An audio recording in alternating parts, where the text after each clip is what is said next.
Hey guys, welcome back to Campbell Workshop. Today we are going to make Astrantia version number 2. We have made Astrantia in our first year, but this year we have decided to modify the design and simplify our flower center.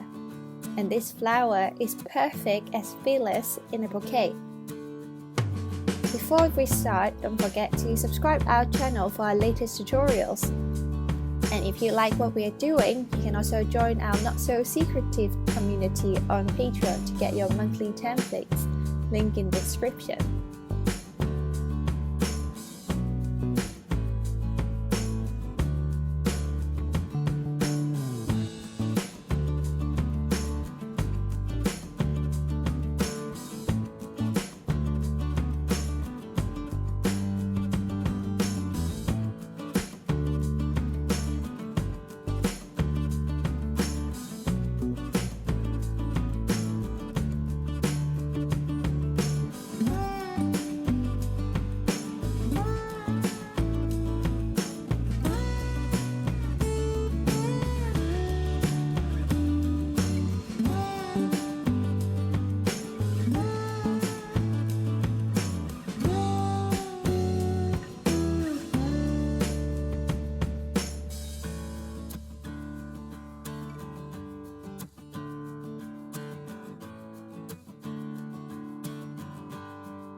done. Thank you for watching the video and I hope you will like it. If you like it, please don't forget to like, comment and subscribe to our channel. It will really help our channel to grow. And stay tuned for our latest tutorials. All of our DIY kits and templates are available on our website. Check them out. See you guys next time.